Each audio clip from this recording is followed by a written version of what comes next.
모든 것이 사라진 것은 한순간이었습니다. 평생을 바쳐 쌓아 올렸다고 믿었던 성은 명예퇴직이라는 단 4글자가 적힌 통보서 한 장에 모래성처럼 허물어지고 말았습니다. 아침마다 전쟁터로 향하는 아내의 뒷모습을 보고 다녀왔다는 인사에 멋쩍게 고개를 끄덕이는 것. 그것이 제게 남겨진 유일한 일이었습니다. 저는 더 이상 가장이 아니었고 돈을 버는 남편도 아니었으며 존경받는 아버지도 아니었습니다. 그저 거실 소파 귀퉁이를 차지하고 앉아 시간을 좀 먹는 살아있는 화석일 뿐이었습니다. 여보, 여행이라도 다녀와요. 어느 날 아내가 던진 말은 배려가 아니었습니다. 그것은 동정이자 눈앞에 꼴사나운 패배자를 잠시 치워두고 싶다는 무언의 요구였습니다. 고마움보다 수치심이 먼저 목구멍을 틀어막았지만 저는 거절할 수 없었습니다. 거절할 자격조차 없다고 생각했습니다. 그렇게 저는 제 인생의 첫 유배지 제주도로 떠나게 되었습니다. 비수기 평일의 제주공항은 육지와 다를 바 없이 낯설고 분주했습니다. 하지만 그 활기 속에서 저만 홀로 이질적인 존재 같았습니다. 모두가 목적지를 향해 걸어가는데 저만 좌표를 잃고 표류하는 난파선이었습니다. 저는 일부러 가장 허름한 민박집을 수소문했습니다. 화려한 호텔의 조명은 제 초라함을 더욱 비참하게 만들 것 같았기 때문입니다. 어서 와요. 손님이 없으니 조용하게 쉬었다 가세요. 민박집 주인 할머니의 무심한 한마디가 오히려 위안이 되었습니다. 완벽한 고립. 제가 원했던 것이었습니다. 삐걱거리는 나무 계단을 올라 문을 연 2층의 방은 제 마음속 풍경처럼 황량했습니다. 창문 너머로 보이는 것은 푸른 바다가 아닌 옆 건물의 잿빛 시멘트 담벼락이었습니다. 저는 그 막막한 풍경이 마음에 들었습니다. 짐도 풀지 않은 채 침대 가장자리에 한참을 앉아 있었습니다. 제주의 맑은 공기를 마시고 싶어 평상에 앉아 멍하니 해가 지는 것을 보고 있을 때 한 여자를 보았습니다. 세상의 모든 색이 사라지고 주황빛만 남은 그 시간 속으로 그녀는 한 폭의 그림처럼 들어왔습니다. 깔끔한 흰색 리넨 원피스에 긴 머리를 단정히 묶은 여자. 그녀는 평상 한쪽에 조용히 앉아 가져온 책의 책장을 넘기고 있었습니다. 그 고요하고 단아한 모습 앞에서 저는 괜히 제 무릎 나온 추리닝 바지가 부끄러워졌습니다. 그녀는 제가 그곳에 있다는 사실조차 모르는 듯 오직 자신의 세계에만 몰두해 있었습니다. 저는 감히 말도 걸지 못하고 그저 저와는 다른 차원에 존재하는 그림 같은 풍경을 맘속에 담을 뿐이었습니다. 어둠이 완전히 내리고 근처 편의점에서 사온 캔맥주를 따서 홀짝이고 있을 때였습니다. 그녀는 책을 덮고 일어섰습니다.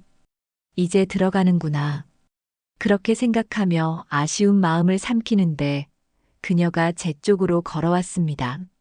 58년 묵은 심장이 철없이 쿵 하고 내려앉았습니다. 그녀는 제 앞에 서서 제가 상상조차 하지 못했던 행동을 했습니다. 그녀는 작은 가방에서 가늘고 하얀 담배 한 개비를 꺼내 입에 물었습니다.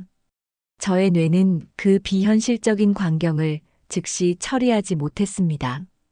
저 순수하고 단아한 모습과 담배. 세상에서 가장 어울리지 않는 두 개의 조합이었습니다. 그리고 그녀는 아주 맑고 부드러운 목소리로 제게 물었습니다. 저기 실례지만 불 혹시 있으세요? 저는 순간 멍해졌습니다. 불이라는 단어가 그녀의 입술을 통해 나오자 마치 외국어처럼 낯설게 들렸습니다.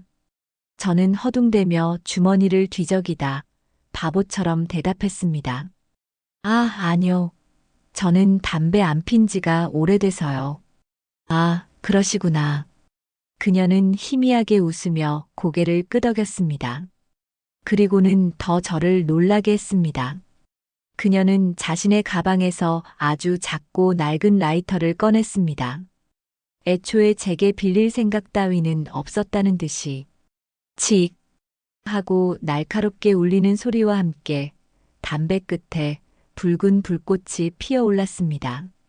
그녀는 담배를 깊게, 아주 깊게 빨아들였습니다. 세상을 전부 빨아들일 것처럼. 그리고 연기를 내뱉는 모습은 단순한 흡연이 아니었습니다. 가슴속 깊이 쌓아둔 무언가를 길고 검은 한숨처럼 토해내는 행위처럼 보였습니다. 그녀는 씁쓸하게 웃으며 혼잣말처럼 말했습니다. 젊을 땐 사람들이 왜 몸에 안 좋은 걸 피우지? 무슨 맛으로 피우나 했어요. 독하고 역하기만 했는데. 그녀는 저를 잠시 바라보았습니다. 그 눈빛의 깊이를 저는 감히 가늠할 수 없었습니다. 근데 살다 보니까, 나이 드니까 알겠더라고요. 이거라도 없으면 정말 숨이 안 쉬어지는 날이 있다는 거.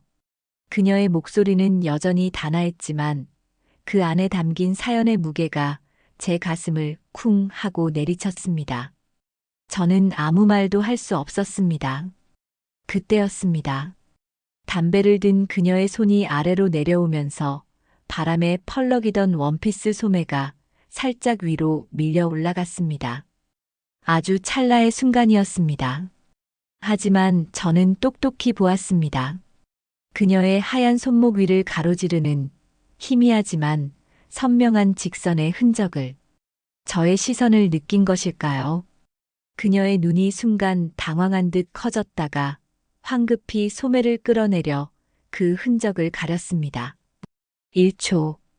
단 1초 만에 그녀의 완벽했던 요조 숙녀의 가면이 깨졌다가 다시 붙는 것을 저는 목격했습니다. 그녀는 아무 말 없이 자리에서 일어났습니다. 그리고 제게 가벼운 목례를 한 뒤 민박집 안으로 사라졌습니다. 저는 미지근해진 맥주캔을 든 채 한참이나 그 자리에 얼어붙어 있었습니다. 그림인 줄 알았던 그녀에게서 저는 지옥의 풍경을 보았습니다. 그리고 미치도록 그 지옥의 문을 열고 들어가 보고 싶어졌습니다. 모든 것은 그날 밤 그렇게 시작되었습니다. 그날 밤 저는 잠을 이룰 수가 없었습니다. 그녀가 사라진 평상에 홀로 남아 텅 빈 맥주캔만 만지작거렸습니다. 제 머릿속은 온통 그녀의 마지막 모습으로 가득 차 있었습니다. 맑고 단아한 얼굴, 그리고 그 얼굴과 너무나도 어울리지 않았던 독한 담배 연기. 무엇보다도 찰나의 순간 스쳐 지나갔던 손목의 그 희미한 흉터. 그것은 마치 제 망막에 새겨진 낙인처럼 눈을 감아도 선명하게 떠올랐습니다. 저 아름다운 여자가 대체 어떤 지옥을 건너왔기에 저런 흔적을 품고 살게 된 것일까? 알아서는 안 될 비밀을 엿본 것 같은 죄책감과 그 비밀의 한가운데로 뛰어들고 싶은 위험한 호기심이 밤새도록 저를 괴롭혔습니다. 다음 날 아침 저는 방문을 나서는 것조차 망설였습니다. 그녀와 마주칠 것이 두려웠고 동시에 미치도록 그녀를 다시 보고 싶었습니다. 수십 년 만에 느껴보는 마치 18살 소년 시절로 돌아간 듯한 어설픈 감정이었습니다. 제가 복도에서 머뭇거리고 있을 때 그녀가 밖에서 들어오며 저를 발견하고는 어젯밤의 일은 아무것도 아니었다는 듯 환하게 웃었습니다. 그녀의 손에는 따뜻한 김이 피어오르는 종이컵 2개가 들려 있었습니다. 나오셨네요. 마침 들어오는 길에 커피 좀 샀어요.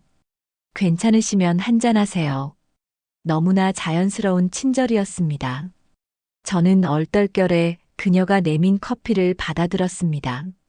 뜨거운 온기가 얼어붙었던 제 손바닥을 통해 심장까지 전해지는 것 같았습니다. 저희는 나란히 평상에 앉아 말없이 커피를 마셨습니다. 그녀는 그저 받아보면서 마시는 커피 좋네요. 같은 평범한 말들로 어색함을 깼습니다. 어제의 위태로운 모습은 온데간데 없고 그녀는 다시 그림 속 요조 숙녀로 돌아와 있었습니다. 어쩌면 어젯밤의 일은 제가 꾼 한여름 밤의 꿈이었을지도 모른다고 생각했습니다. 그녀의 순수한 친절 앞에서 저는 속수무책으로 무너져 내렸습니다. 그녀는 제 눈을 똑바로 바라보며 아주 조심스러운 목소리로 물었습니다. 어제 많이 힘들어 보이셨어요. 혹시 제가 신뢰가 되는 질문을 드린 게 아니라면 괜찮으시면 이야기 한번 들어봐도 될까요? 가끔은 모르는 사람과 얘기하는 게 더 편할 때도 있잖아요. 그녀의 목소리와 눈빛에는 어떤 압박도 호기심도 없었습니다. 오직 진심 어린 걱정과 따뜻한 선의만이 담겨 있는 것처럼 보였습니다. 결국 저는 이 이해할 수 없는 따뜻함 앞에서 수십 년간 굳게 닫아두었던 제 마음의 빗장을 열고 말았습니다. 제 인생의 자랑이었던 성공 신화가 어떻게 무너져 내렸는지, 한때는 세상의 중심이었던 내가 어떻게 텅 빈 껍데기가 되었는지, 그 구질구질하고 부끄러운 이야기들을 모두 털어놓았습니다. 그녀는 그저 묵묵히 고개를 끄덕이며 제 이야기를 들어주었습니다. 그때였습니다. 제 길고 긴 고백이 끝나고 제 마음이 후련함과 동시에 그녀에 대한 고마움으로 가득 차오르던 바로 그 순간, 그녀의 가방에서 우웅하고 낮은 진동 소리가 울렸습니다. 테이블 위에 잠시 올려두었던 그녀의 휴대폰 화면이 환하게 켜졌습니다. 그리고 저의 시선은 무심코 그 화면에 가닿고 말았습니다. 발신자 이름은 내 사랑 우리 아들이었습니다. 그리고 배경화면은 한 남자와 어린아이가 그녀와 함께 세상 가장 행복한 얼굴로 웃고 있는 누가 봐도 완벽한 가족사진이었습니다. 순간 제 머릿속이 하얗게 비어버렸습니다. 아들이 있다고? 남편도? 그럼 그녀는 왜 혼자 여기 있을까? 저를 바라보던 그녀의 그 깊은 눈빛과 따뜻한 위로는 전부 무엇이었단 말인가. 바로 그 찰나 그녀는 제 시선을 느꼈습니다. 그녀의 요조 숙녀 같던 얼굴이 싸늘하게 굳어지는 것을 저는 똑똑히 보았습니다. 그녀는 마치 벌레를 내치듯 차갑고 신경질적인 손길로 화면의 통화 거절 버튼을 누르고는 휴대폰을 뒤집어 버렸습니다. 그리고 1초 만에 그녀는 다시 천사 같은 미소를 지으며 제게 말했습니다. 미안해요. 스팸 전화라서. 그녀의 완벽한 연기 앞에서 저는 아무 말도 할 수 없었습니다. 방금 전까지 저를 감싸던 따뜻한 온기는 간데없고 차가운 배신감과 설명할 수 없는 위험의 신호가 제 온몸을 감쌌습니다. 그날 저녁 저희는 다시 해변을 걸었습니다. 저는 그녀에게서 멀어져야 한다고 이성이 경고했지만 제 발은 그녀의 곁을 떠나지 못했습니다. 그녀의 정체가 궁금해졌습니다. 검붉게 타들어가는 저녁 노을 아래 그녀는 그 어느 때보다도 아름다웠고 또 위태로워 보였습니다. 한참을 말없이 걷던 그녀가 갑자기 우뚝 멈춰 섰습니다. 그리고 제 팔을 뿌리치고 검은 파도가 밀려오는 바다를 향해 몇 걸음 달려나갔습니다. 저는 불안감에 휩싸여 그녀를 불렀습니다. 그녀는 멍하니 검은 바다를 보며 거의 울부짖는 것처럼 제게 물었습니다. 나 여기서 그냥 계속 걸어 들어가면 다 잊을 수 있을까요? 다 깨끗하게 지워질까요? 그건 더 이상 감성적인 질문이 아니었습니다. 금방이라도 실행에 옮길 듯한 위태로운 충동이었습니다. 그녀의 목소리는 절망으로 가득 차 떨리고 있었습니다. 제 머릿속의 모든 복잡한 생각들이 한순간에 사라졌습니다. 그녀에게 남편이 있든 아들이 있든 그건 더 이상 중요하지 않았습니다. 저는 저도 모르게 달려가 바다로 향하려는 그녀의 팔을 거칠게 붙잡았습니다. 제 손에 잡힌 그녀의 팔은 새의 날개처럼 가늘고 위태롭게 떨리고 있었습니다. 그녀의 팔을 붙잡은 제 손에 바짝 힘이 들어갔습니다.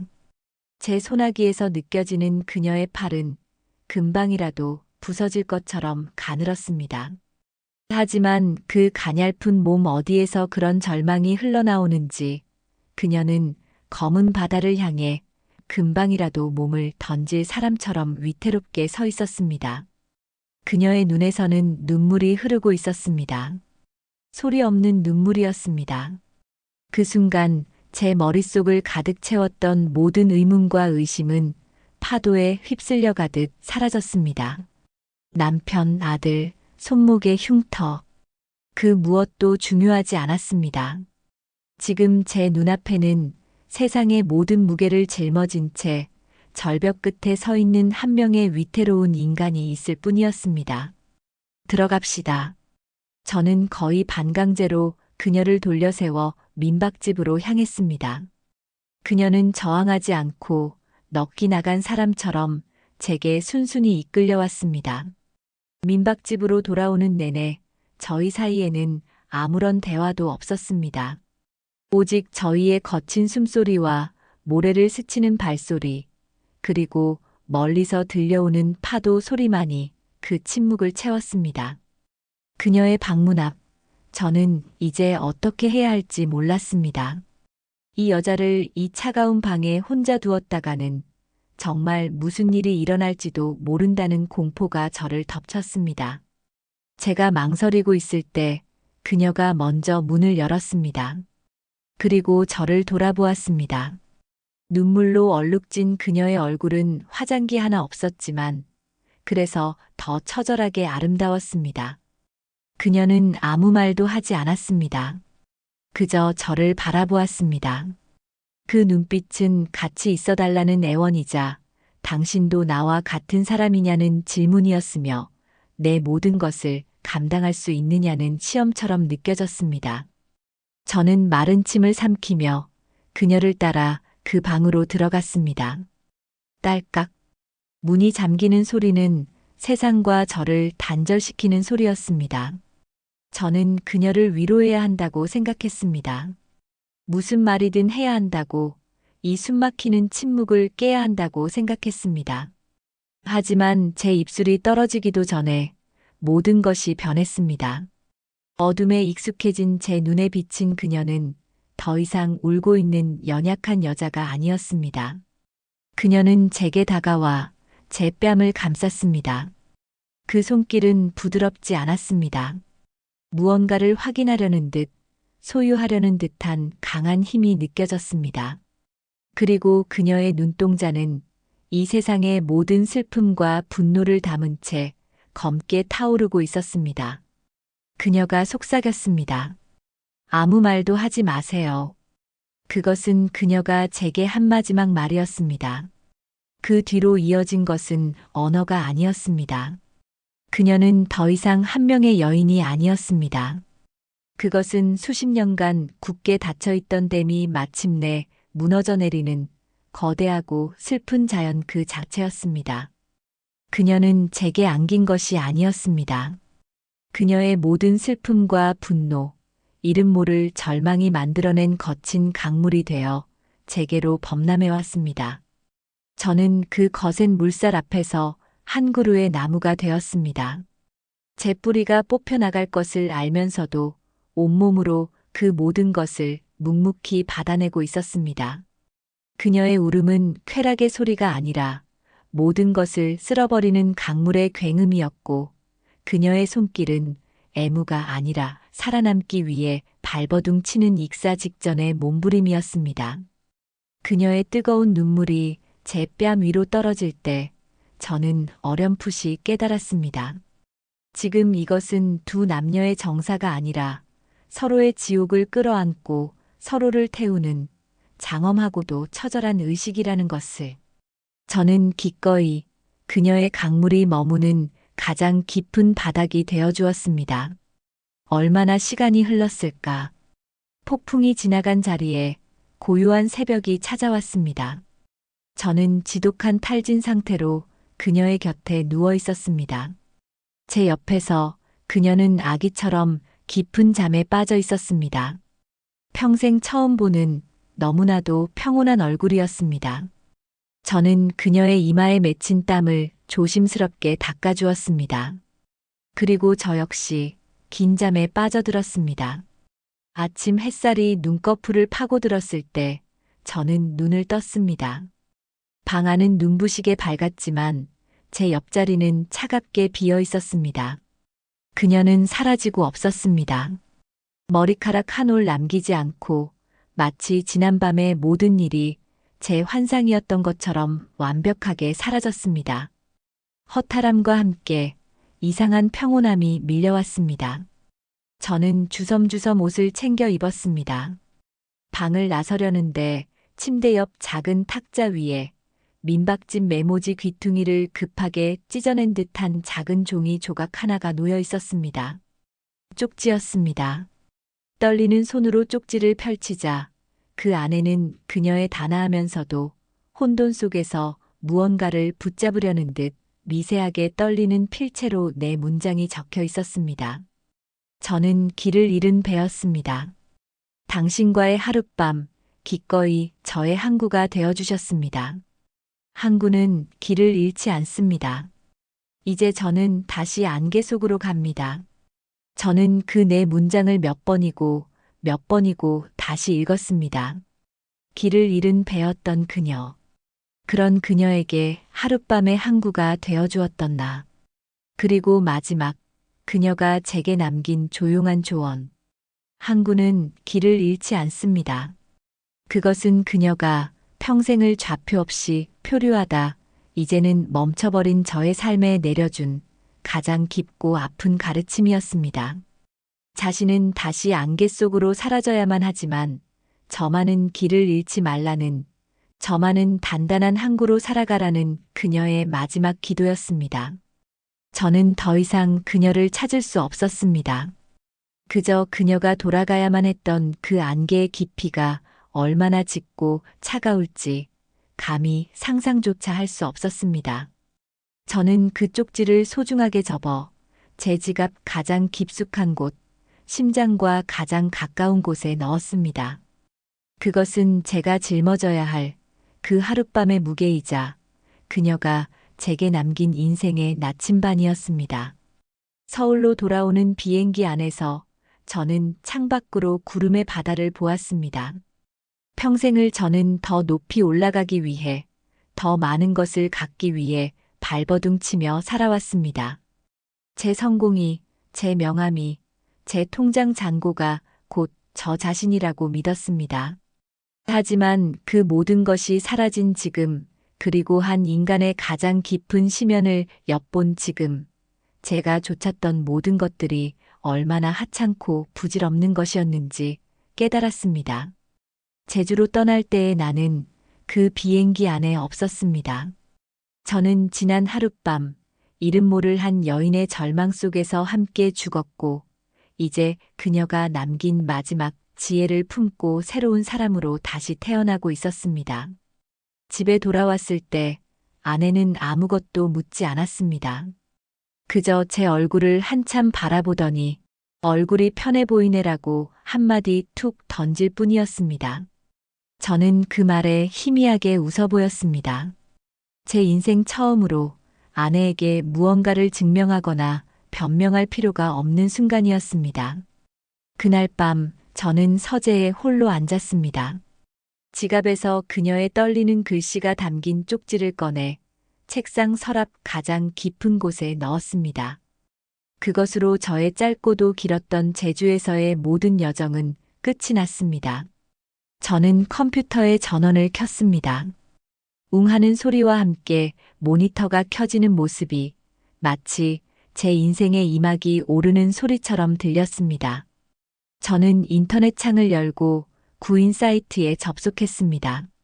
하지만 예전처럼 연봉이나 직급을 먼저 보지 않았습니다. 스크롤을 내리며 제 눈은 다른 곳을 향하고 있었습니다. 숲 해설가, 작은 도서관 사서, 목공 기술 수강생 모집. 평생을 남의 욕망을 채우기 위해, 남의 기준에 맞추기 위해 살아왔습니다. 이제는 그러지 않을 것입니다. 무엇이 될지는 알 수 없습니다. 다시 초라하고 보잘것없는 삶을 살게 될지도 모릅니다. 하지만 괜찮습니다. 이제 저는 압니다. 사람은 결국 혼자이며 그 고독 속에서 오롯이 나의 것을 찾아 나서는 과정이 바로 인생이라는 것을. 그녀가 안개 속으로 사라졌다면 저는 그녀의 마지막 말처럼 길을 잃지 않는 항구가 되어야만 했습니다. 그녀를 다시 만날 수 있을까요? 아마 평생 만날 수 없을 것입니다. 하지만 그것 또한 중요하지 않습니다. 그녀는 제 삶에 폭풍처럼 나타나 저의 모든 껍데기를 부수고 제 안에 잠들어 있던 진짜 나를 깨워주고 사라졌습니다. 그녀가 남긴 그 마지막 문장은 캄캄한 바다 위에서 길을 잃었던 제가 나아가야 할 방향을 알려준 영원히 꺼지지 않을 등대였습니다. 저는 이제 그 등대가 비춰준 길을 따라 조용히 그리고 단단하게 저의 첫걸음을 내디딜 것입니다.